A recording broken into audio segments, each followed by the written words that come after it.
The 2023 NBA season from start to finish was, in my opinion, one of the craziest seasons in the NBA's 75 plus year history.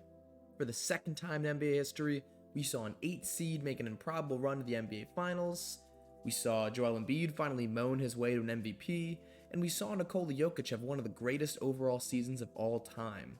This offseason has been crazy too.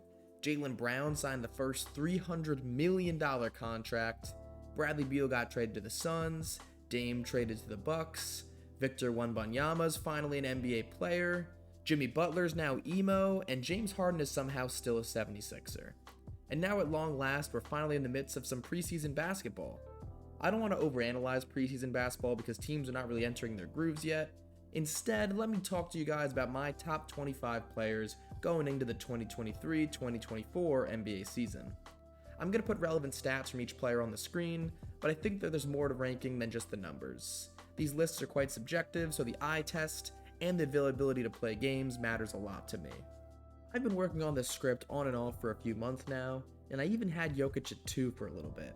But after a dominant playoff run that culminated in a championship, anything else besides number 1 would just be incorrect. Let's not take for granted the dominance that Nikola Jokic is displaying right now. It seems like if he can find an open man, he always will, and if he somehow can't, he's just going to score on you with a post move or a spinning slingshot fadeaway 3. This guy just averaged a 30-point triple-double in a playoff run that saw the Nuggets lose 4 total games. That is like some prime LeBron stuff. And on top of all that, he's definitely not an elite defender, but I would say he's grown to about a league average defender, especially with his ability to disrupt interior passing lanes. Although he barely seems to care about basketball, he is the best player in the NBA for the 2024 season. Giannis will tell you that the past season wasn't a failure, but can we at least call it a disappointment? I understand the Bucks may have lost to the best 8 seed of all time, but they were still the 1 seed and had the second best player in the NBA on their team. This past season, Giannis averaged over 30 points, almost 12 rebounds, and almost 6 assists per game.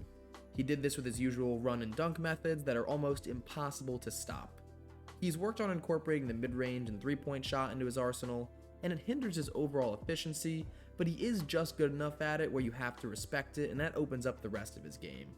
On defense, we know he's super long and versatile, defending 1 through 5 and playing amazing help defense. Giannis is overall still the most dominant force in the NBA, and is a well-deserved number 2. And with the addition of Damian Lillard for next season, the Bucks should have no problem rolling to at least the Eastern Conference Finals. Embiid just won the 2023 NBA MVP, which would make you think that he was the best player in the NBA last season, but I have him in the number 3 spot. We all know that the MVP is not always given to the best player, it's a narrative-based award at the end of the day. If the best player always won MVP, LeBron James would have 15 of them and Jordan would have 12. Embiid had a fantastic regular season though. He averaged 33 points per game and became the first center to win back-to-back scoring titles since good old Bob McAdoo.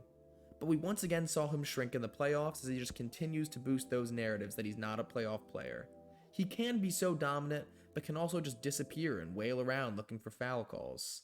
We especially saw him disappear against the Celtics in Game 7 with just 15 points and 8 rebounds. I think people shouldn't be too upset with him at the number 3 spot.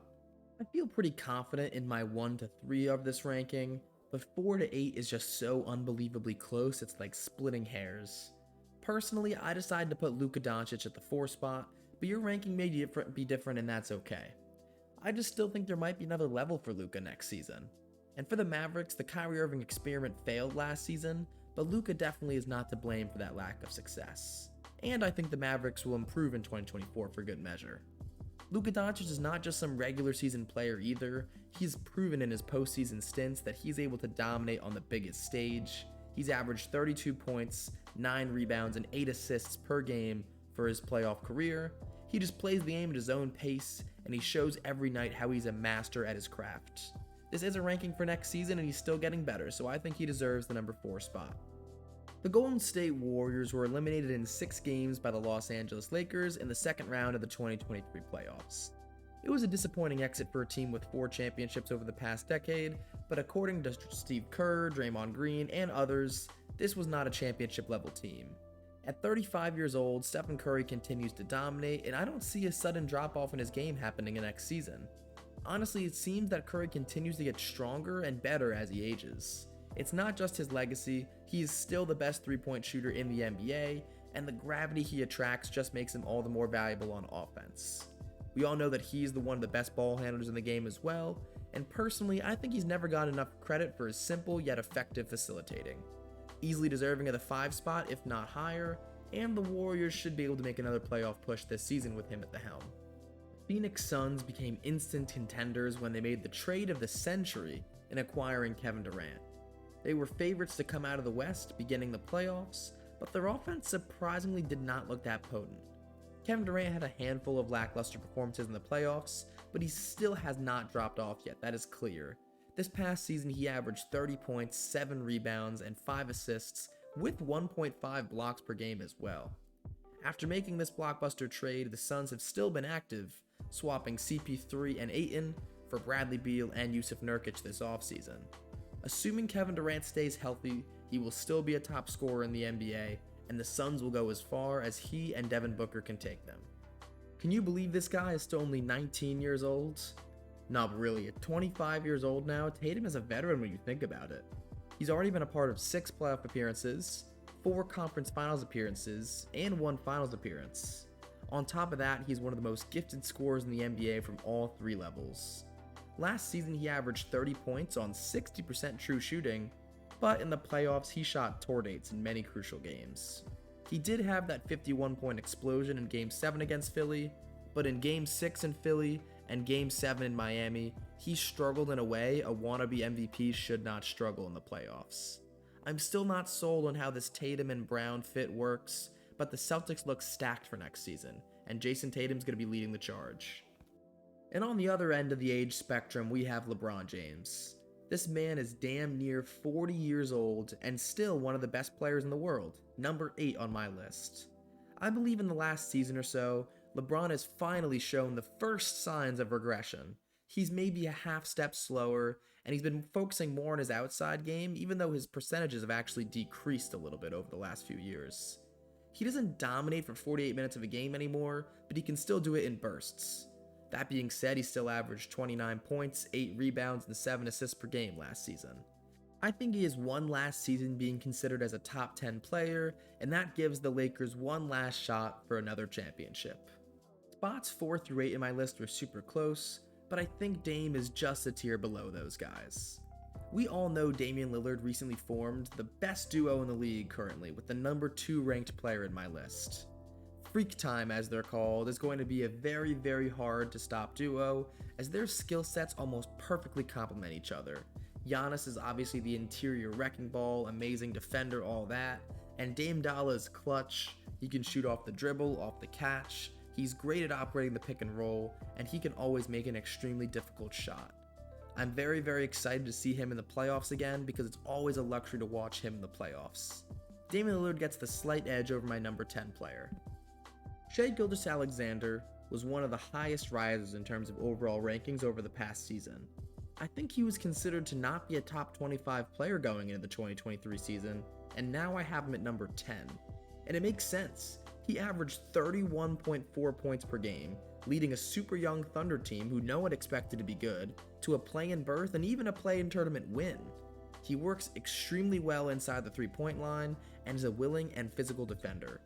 For someone who is still just 24 years old and leading one of the most promising young teams in the league, Shai Gilgeous-Alexander has an extremely bright future. Anthony Davis should be in the peak of his prime at 30 years old, but you always have those lingering injury concerns with AD. When he's on the court, he's still arguably the best defender in the entire NBA though. He's consistently giving you 2 blocks and a steal every night, and you're confident with him having the occasional switch onto the perimeter. On offense, he's still giving you 26 points and 12 boards a night, being a beast on the interior. He's a great lob threat, and he's great in the 2-man game. The 3-point ball continues to slip away from his skill set for some reason, but besides that, he's a dominant all-around player, and I think when healthy, he's deserving of the 11th overall spot. Devin Booker is the definition of a walking bucket. It's crazy that only 4 years ago, many people wondered if Devin Booker was only putting up empty stats for some terrible Suns teams. He's easily silenced those critics though. He's one of the most talented players in the league with his ability to get anywhere he wants on the floor and make impossibly contested shots. He's an effective and willing off-ball player as well, and a good playmaker, which is important considering the additions of KD and Bradley Beal to the Suns. The Suns are pretty primed to make a deep run in the playoffs this season, and Booker is well deserving of the 12th overall spot. I'm going to be honest, I really have no idea where to rank Jimmy Butler as a player. I mean, before the playoffs, I had him at 22, because he usually just kind of coasts during the regular season, but he continues to prove he saves his best for when it matters the most. While many stars falter under the increased defensive intensity and additional focus on them in the playoffs, Jimmy Butler excels.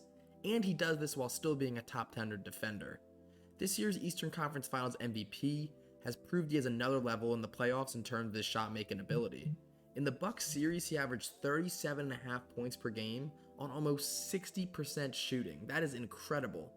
After that series, he continued being star-level good, not superstar-level good. He still won the Eastern Conference Finals MVP, like I said, but kind of barely. Caleb Martin almost beat him out for that. Personally, I think he was just very tired of carrying the offensive load for this Heat team. The Heat eventually fell short in the NBA Finals, and they were unable to acquire Dame this offseason, so it looks like Jimmy Butler's going to have to continue being emo, because it's not going to get any easier for them. It's really hard to rate Kawhi Leonard, because it almost feels like we're rating him on his past rather than his present. When he plays, he still shows how dominant he is on both ends of the floor, but is he ever going to be healthy for the bulk of a season, and the playoffs that come after that regular season?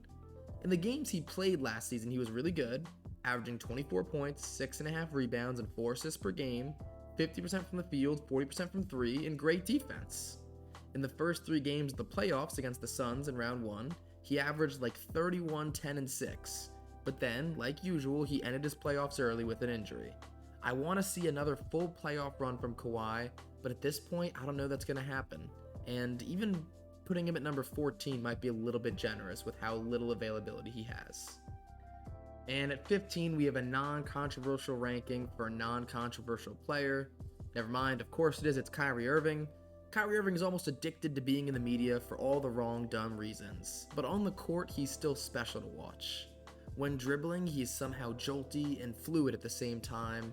When finishing, he finds impossible angles to put in crazy layups. He's efficient and intelligent on the court, obviously, not off of it, when he's playing basketball. I'm not sure how this Kyrie experiment in Dallas is going to work out, but I don't think Kyrie was the problem either in Dallas. The team was just not built to succeed around their 2 heliocentric stars, and I think they made some good moves in the offseason. I'm going to put Kyrie at 15.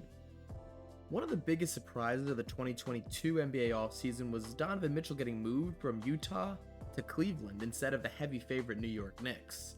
And Mitchell thrived next to running mate Darius Garland, at least in the regular season.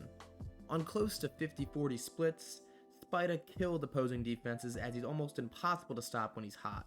He can step back for a deep 3, step in for a mid-range, take a floater off pick and roll, or go all the way to the rim. I love the combo of Spida, Garland, and Mobley in the future due to Spida's dominance in the pick and roll. And although we got clamped up by the Knicks in round 1, I still see future success for Cleveland in years to come. So Donovan Mitchell gets the 16th overall spot. An elite shooter on and off the court. Nah, I'm playing too much. He can't shoot on the court, only off the court.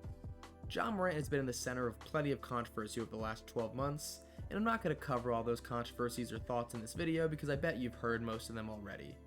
On the court though, he's been one of the league's best young players. Still only 23 years old, he averaged 26, 6, and 8 last season, and as the best player on the Grizzlies, he led them to the 2 seed. They had a disappointing exit in the first round, but in that series he had games of 49, 9, and 13, and 31, 10, and 7, so he was not the problem.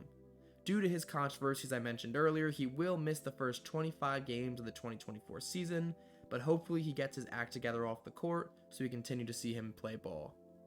Jaylen Brown is an interesting player. He's one of the best tough shot makers in the league. Him and combined with Jason Tatum, it sometimes feels like you can play perfect defense all night and still give up 60 points between the two of them. However, his and Tatum's skill sets do not synergize. Brown has decent IQ and passing ability at best, and his dribbling is, with all due respect, atrocious. Like I said, he's an extremely capable scorer from any level of the floor, but he doesn't add much on offense that Jason Tatum doesn't do, and he's a good defender, but not like all defensive level or anything like that. However, he just got paid $300 million this offseason, the biggest contract in NBA history, so Jaylen Brown is in Boston for the foreseeable future. Over the last year or so, it's become obvious that Anthony Edwards is the future of this Minnesota Timberwolves team. He's their best player and is still super young. Last season, he averaged almost 25 points per game as their go-to guy too.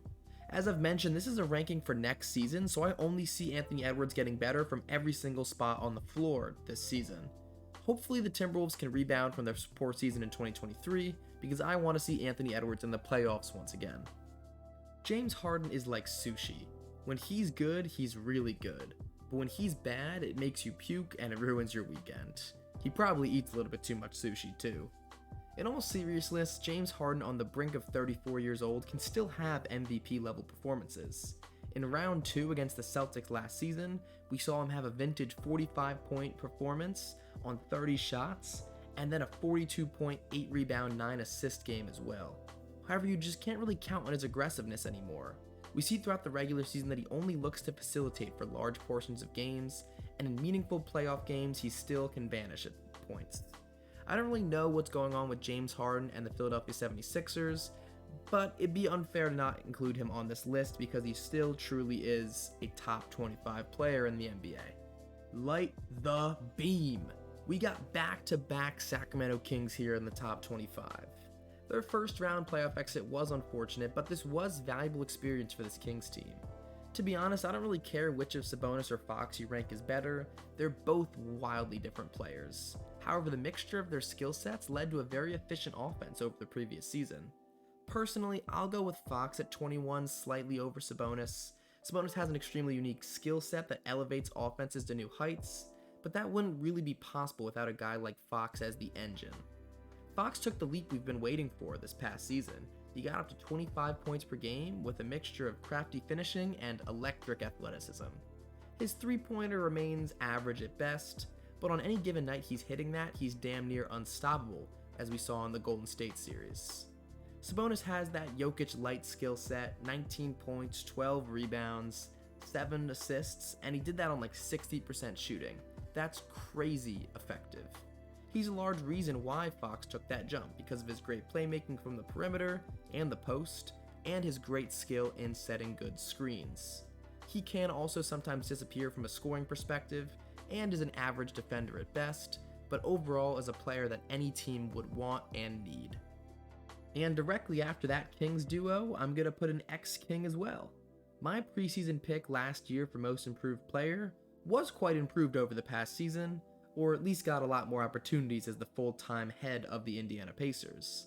He averaged over 20 points and 10 assists last season. That is no small feat, and did that while shooting 40% from 3. That's something that only a handful of NBA players have the ability to do. He has a weird shooting motion, but man, it is wet. He has the potential to be the next point guard in the league, and it's really quite amazing the Kings and Pacers benefited so greatly from this trade. I think the Knicks deserve some recognition here for the season they just had. Despite Randall being the All-Star and All-NBA member, I think Brunson deserves this spot. It's clear that Brunson is the engine and Randall is benefiting a lot from that. Also, isn't it crazy that Randall's a 2-time All-NBA player? That's the same amount as Kevin Love and Vince Carter, and more than Kyle Lowry and Chris Bosh, just to name a few. At an extremely generous 6'2" though, Jalen Brunson is unbelievably fast off the dribble and gets to his spots, I wouldn't say effortlessly, but definitely efficiently. His mid-range game is elite, his floaters are elite, and he's not afraid to drive hard to the rim. He really is a 3-level scorer who hustles and makes the right plays. The Knicks got Brunson on a steal of a contract, and he will make an All-Star team in 2024. And finally, I'm going to wrap it up with Jamal Murray. I didn't even have Jamal Murray on my top 25 radar before the playoffs began, but I feel it's only fair to have another representative of the 2023 NBA champions, especially after the playoff run he just had. Coming off his ACL injury, we didn't know if Jamal Murray would move like he once did. Well, he moved fine, and as a player, he got even better. He averaged 26 points, 6 rebounds, and 7 assists in the playoffs en route to winning a title. That definitely sounds like a top 25 player to me. Shout out to Bam Adebayo though, he probably would have gotten this spot if the Heat somehow won the finals by some miracle, and he'd probably be my number 26. And finally, I'm going to rattle off a few honorable mentions, not necessarily in order, but I do want to mention these guys so the comments don't get mad. The first one is the second best Cameroonian player in today's game. As a 6'9" power forward / center, Pascal Siakam's extremely versatile. I wouldn't say he has a single elite skill, but he's pretty damn good at almost everything. He can run, shoot, pass, rebound, like I said, anything you really want. But I am holding against him that he hasn't found much success as the number one option on the Raptors team. We then have Paul George. PG-13 should have been the perfect second star to Kawhi Leonard, but neither of them can stay healthy. When he is healthy, he's still a damn good player, a versatile two-way wing, but I need him to stay healthy to rank him in the top 25. And then finally, I have the Pelicans duo of Zion and B.I. Zion is 100% a top 25 talent when healthy, but he's played just a fraction of the Pelicans' games since he was drafted. He's a perennial All-NBA guy, but can his body take the stress of an NBA season? Ingram also has had his injury concerns and is an amazing scorer, but he still probably needs to take one more leap before being a true top 25 player. Obviously, it's so hard to rank players just from 1 to 25, there's so much more that goes into basketball like team fit, but this is my personal list. As you can see, I definitely value availability as an ability in this list, and if you disagree, let me know why. I'd like to know your reasoning. Maybe you'll even convince me that you're right, even though that's unlikely because you're a stupid internet troll probably. Anyway, thanks for watching, bye bye.